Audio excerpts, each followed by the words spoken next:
Chairman ভাই, টাকা পয়সা দিতে পারবো না। এখন আমাদের ব্যবসা ভালো যাচ্ছে না। আসসালামু আলাইকুম বন্ধুগণ, আরও একটি ভিডিওতে আপনাদের স্বাগতম। আরও একটি নতুন ভিডিও নিয়ে আপনাদের সামনে হাজির হয়েছে। ভিডিওটি একটি অনলাইন থেকে নেওয়া হয়েছে। এটি একটি ভাইরাল ফোন, এর সত্যতা যাচাই করা হয়নি। যদি আপনাদের কাছে রিয়েল মনে হয় তবু কমেন্টে জানাবেন, ফেক মনে হলেও সেটা কমেন্টে জানাবেন। ধন্যবাদ। ভাবে কি করব? তারপরে আপনি আমার হাজবেন্ডকে এলাকায় আসার অনুমতি দিবেন? তুমি যদি প্রত্যেক মাসে আমার সাথে একান্তে 2-1 দিন করে দেখা করো। আপনার সঙ্গে দেখা করে আপনাকে খুশি করতে হবে, এই কারণে আমার হাজবেন্ড আবার নতুন করে ব্যবসা ফিরে পাবে। এটা তো ঠিক না, এটা উচিত হচ্ছে না। তাহলে প্রতি মাসে 10 লাখ করে টাকা দিবা, তাহলে এখানে এসে ব্যবসা করুক। এখন তুমি পারবা কিনা বলো। আমাদের ব্যবসা টিকিয়ে রাখার জন্য সব কিছু করতে হবে।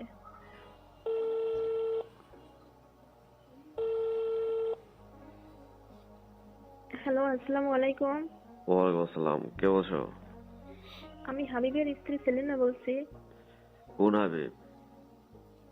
এই যে আমার হাজবেন্ড ব্যবসা করে, হাবিব তার স্ত্রী বলছি। ও, তোমার হাজবেন্ডকে তো আমি খুঁজতেছি। কোথায় আছে ওই হাবিব? আমার হাজবেন্ড তো এলাকায় আসতে পারে না আপনাদের কারণে। এখন সে কোথায় আছে? তাকে তো আমি খুঁজতেছি, আমার সাথে দেখা করতে বলো। চেয়ারম্যান ভাই, আমি জানি না আমার হাজবেন্ড কোথায় আছে, কোথায় থাকে। আচ্ছা না, তাহলে ফোন দিয়েছো কেন তুমি? চেয়ারম্যান ভাই, আপনার নাম্বারটা অনেক কষ্ট করে ম্যানেজ করেছি। আমাদের উপর একটু দয়া করেন চেয়ারম্যান ভাই। আমার হাজবেন্ড কতদিন যাবত এলাকায় ঢুকতেই পারছে না। কিভাবে ব্যবসা করবো বলেন, চলতেই পারছি না চেয়ারম্যান ভাই। তোমার হাজবেন্ড তো অনেক বড় মাপের মানুষ, ঠিক আছে? আমি যে একজন চেয়ারম্যান, সে তো আমাকে গুনে না। না চেয়ারম্যান ভাই, আপনি যে চেয়ারম্যান সুরজ ভাই, এটা আমরা সবাই চিনি জানি, কিন্তু আমার হাজবেন্ড যাই করছে, দয়া করেন চেয়ারম্যান ভাই। তো দয়া কিভাবে করব? সে যদি আমার কথা মতো চলতো, কাজ করতো, তাহলে তো সে এলাকায় থাকতে পারতো, ব্যবসা করতে পারতো। এখন সে তো, আমি যে চেয়ারম্যান, আমাকে তো সে ওইভাবে মান্যগণ্যই করে না, আমার সাথেই রাজনীতি শুরু করেছে। তাহলে ব্যবসা কিভাবে করবে? চেয়ারম্যান ভাই, আমার হাজবেন্ড বিষয়টা এতদূর যাবে বুঝতে পারি নাই। এখন আপনি যদি একটা ব্যবস্থা না করেন, কি করে আমরা চলবো বলেন? তোমার হাজবেন্ডের কাছে তো টাকা পয়সা চাইছিলাম কিছু, এই কথা উপর পর্যন্ত পৌঁছায় দিছে, তাহলে সে এলাকায় আসবে কিভাবে? সে ভুল একটা করেছে, আপনি তাকে ক্ষমা করে দেন। সে যেন আগের মতো এলাকায় এসে ব্যবসা করতে পারে। হুম। তাকে তো আর ক্ষমা করা যাবে না। না চেয়ারম্যান ভাই, আপনি ইচ্ছা করলে পারবেন। শেখ হাসিনা চলে গেছে, আপনার এত পাওয়ার আসলে আমরা জানতাম না। আমার হাজবেন্ড বুঝতে পারে নাই। বুঝতে পারে নাই সেটা তো তোমার হাজবেন্ডের কথাতে আমি বুঝি নাই। সে তো এখনো আমার সাথে কথা বলে না। আমি তো বলছি যে হাবিব, তুমি আমার সাথে এসে দেখা করো, তাহলে তুমি যদি আমার কথা মতো কাজ করো তাহলে সবকিছু পাইবা। কিন্তু সে তো আমার কথা মানেনি, তাহলে কিভাবে হবে? আর আমরা কেউ জানি না যে হাসিনা সরকার ক্ষমতায় এখন নাই, তারপরও আপনাদের এত পাওয়ার আছে। যদি জানতাম হয়তো এই ভুলটা কখনো আর হতো না। হুম। তো তুমি তো হাবিবের স্ত্রী সেলিনা, তুমি তো অনেক সুন্দর দেখতে, তো অনেক ভালো তুমি। হ্যাঁ চেয়ারম্যান ভাই, আমি তো কয়েকবার আপনার কাছে গিয়েছি, হুম। এই কারণে আপনি আমাকে দেখছেন। তোমাকে তো আমি আগে থেকেই চিনি, কিন্তু তোমার হাজবেন্ড তো অনেক বড় মাপের লোক, আমি যে চেয়ারম্যান ওই হিসাবে আমাকে মূল্যায়নই করে না। সে বুঝতে পারে নাই, এখন তার ভুলটা সে বুঝতে পারছে। আপনি আমাদের প্রতি একটু দয়া করেন। দয়া তো তোমাদের প্রতি আছে, দয়া করি বিদায় তো এখন পর্যন্ত তোমরা এলাকায় আছো। আপনাকে তো অনেক সম্মান করি আমরা। হাজবেন্ড তো এখানে অনেক বড় মাপের ব্যবসায়িক, সে ভালো ব্যবসা করে, অনেক টাকা পয়সা ইনকাম করে, তা তো আমরা ভালো মতোই জানি। তাকে বলেছিলাম যে আমাদের দলের জন্য বা দলের লোকজনের খরচপাতির জন্য কিছু আর কি টাকা পয়সা দিয়ে, কিন্তু সে তো ওই কথাটা মানলই না। আরো আমাদের উপর মনে করো যে আরো বড় বড় কথা বলে। সেজন্য আর কি এলাকায় আসতে পারে না, বুঝতে পেরেছো? ইয়ামিন ভাই, আপনার দলের লোকজন যা চেয়েছিল, কিন্তু সামান্য কিছু সে প্রতি মাসে দিত, কিন্তু রানিং মাস থেকে অনেক বেশি চেয়েছিল, এই কারণে দিতে পারি নাই। ওই শেখ হাসিনা যতদিন আছিল তখন তো সামথিং সামথিং দেওয়া হয়েছে, এখন শেখ হাসিনা নাই, এই জন্যই তো আরো বেশি দিতে হবে। চেয়ারম্যান ভাই, আমাদের এটা জানা ছিল না যে সরকার ক্ষমতা নাই, এই কারণে আমাদের ট্যাক্স বেশি দিতে হবে। এটা আমি জানতাম না চেয়ারম্যান ভাই। জানতা না, এখন তো জানতে পারছো। হ্যাঁ, এখন জানতে পারছি। দেখেন কতদিন হয়ে গেল আমার হাজবেন্ড এলাকায় আসতে পারছে না, বাড়িতে আসতে পারছে না, আমাদের ব্যবসাটাই বসে গেছে। এখন নতুন করে আবার ব্যবসা শুরু করতে হলে আমাদের অনেক সময় লাগবে। আমাদের এই সুযোগটা করে দেন। সুযোগ তো করে দেবই আমি, কিন্তু এখন আমাদের দলের লোকজনের যা চাওয়া পাওয়া আছে সেগুলো কি পূরণ করতে পারবা? চেয়ারম্যান ভাই, আমার হাজবেন্ড 6 মাস হয়ে গেল ব্যবসা করে না। এখন হাতে টাকা পয়সা কিছুই নাই। এখন এই মুহূর্তে যদি আপনারা আবার নতুন করে কিছু চান, কিভাবে দিব আমরা বলেন? আমাদের কিছু সময় দিতে হবে।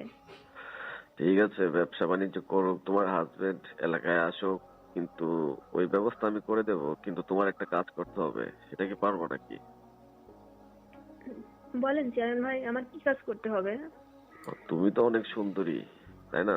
না, আপনি বলছেন তাই। এখন তুমি যদি প্রত্যেক মাসে 2-1 দিন করে এসে আমার সাথে দেখা করো পার্সোনালি, বুঝতে পেরেছো তো আমি কি বলতে চাচ্ছি? আপনার সাথে প্রতি মাসে দেখা করতে হবে। দেখা করার পরে আপনি কি করবেন? কিসের জন্য দেখা করতে বলতেছি এটা কি তুমি বোঝো না? এটা কি তোমাকে ক্লিয়ার করে বলতে হবে? তুমি অনেক সুন্দরী, তাই না? হ্যাঁ, সুন্দরী আমি অনেক। হুম। এখন তোমার হাজবেন্ড যদি এখানে এসে ব্যবসা করে, তো আমাদের দলের লোকজনের যে একটা ওই পার্সেন্টেজ আছে ওগুলো তো দিতে হবে। এখন তো তোমরা ওইগুলো দিতে পারতেছো না। এখন সেই কারণেই তোমাকে বলতেছি যে তুমি যদি আমার সাথে পার্সোনালি এসে দেখা করো, কোনো টাকা পয়সা কোনো কিছু দিতে হবে না, তোমরা আনন্দে ব্যবসা করতে পারবে। হ্যাঁ, কিন্তু ওই আমাকে খুশি করতে হবে আর কি, বুঝেছো? চেয়ারম্যান ভাই, আপনার সঙ্গে দেখা করে আপনাকে খুশি করতে হবে। এই কারণে আমার হাজবেন্ড আবার নতুন করে ব্যবসা ফিরে পাবে। বিষয়টা কেমন হয়ে গেল না চেয়ারম্যান ভাই?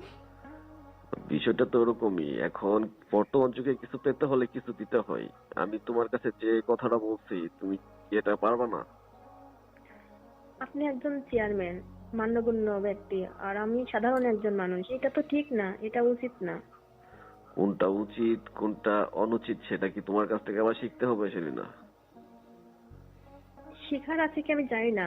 আমার জ্ঞানে যতটুকু হচ্ছে আমি সেই কথাটাই আপনাকে বললাম। এখন তোমাকে আমি যে অফারটা দিলাম সেটা কি তুমি রাখতে পারবা? আপনি যে অফারটা দিলেন এটা আমি কি করে মেনে নিব? আমি তো মানতে পারছি না।